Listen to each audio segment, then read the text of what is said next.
Harris had a reason for calling on Trump to keep his microphone on for the entire debate. Harris and former President Trump both agreed to participate in the ABC News debate on September 10. Harris's team proposed changing the mic off rule during the debate, hoping that Trump would expose his weaknesses when he was not restrained. Vice President, I'm speaking, Kamala Harris said during the 2020 debate with then Vice President Mike Pence, who was trying to interrupt her. Harris's annoying comment at the time is helping explain the latest unexpected turn in this year's White House race.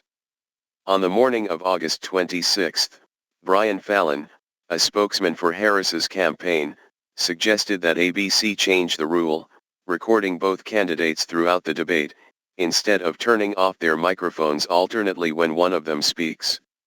The mic muting rule was pushed by President Joe Biden's team during the June debate with Trump on CNN, in an effort to prevent the former president from interrupting Biden as he did in their 2020 debates. The mic muting rule ended up working in Trump's favor. The former president generally kept his cool while Biden showed his weaknesses with repeated stumbles, confusion and unclear ideas. Donald Trump Jr., Trump's son, has praised the format. "It keeps my dad in control and focused," he wrote.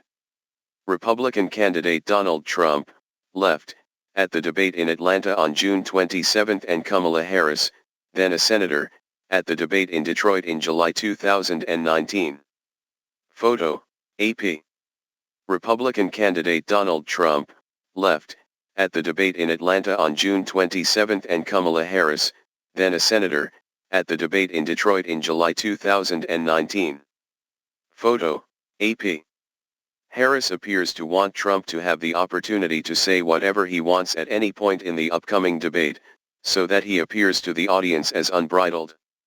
It's clear that the Harris campaign is hoping to give Trump the opportunity to self-destruct by constantly interrupting his opponent or exposing his own unpleasant traits, said CNN analyst Stephen Collinson. Trump's camp is trying to refute the proposal. Jason Miller, a senior advisor to Trump, said the former president agreed to debate Harris on ABC on the same terms as his CNN debate with Biden. He said Harris's change of tactics suggests the Democratic candidate's preparation is in trouble.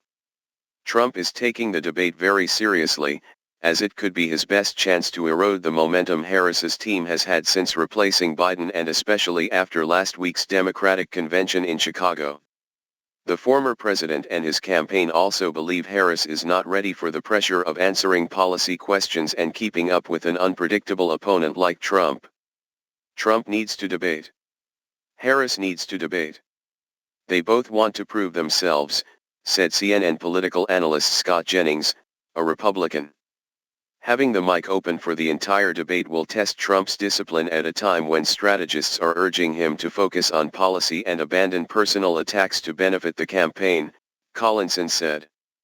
The CNN analyst added that Harris also wants a chance to show strength against Trump by repeating a famous criticism she made in her debate with Pence 4 years ago. Harris speaks at the Democratic National Convention in Chicago on August 22. Photo, AP. Harris speaks at the Democratic National Convention in Chicago on August 22. Photo, AP. Trump's attacks on his Democratic opponent's gender and race could upset women, minorities, and highly educated voters, who could be crucial in battleground states in November.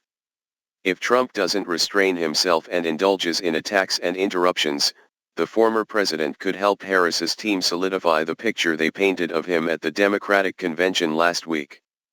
In her speech in Chicago, Harris said voters faced a choice between following the path of chaos and disaster of former President Donald Trump's presidency or returning to American values of freedom, opportunity, compassion, dignity, fairness, and limitless possibilities. She stressed that Americans had a precious opportunity to move beyond bitterness, cynicism and divisive infighting. The vice president wants Americans to see a Donald Trump who is unfettered because that's what we'll see if he becomes president again. I think it's important in this election and this moment that the American people can see the difference between the two candidates on stage, said Ian Sams, a spokesman for Harris's campaign. Maria Cardona, columnist CNN's political commentator, suggested that there may be another reason why Harris wanted to open the mic during the debate. She would be able to immediately rebut her opponent if he made false statements, Cardona said. However, opening the mic is not without risks for the vice president. In 2016, Trump repeatedly attacked Democratic candidate Hillary Clinton and interrupted her answers. Many people said that was bad for the Republican candidate, but some said he showed a strong image, overwhelming his opponent. Ultimately, Trump won the presidency despite many polls that had underestimated his chances of winning.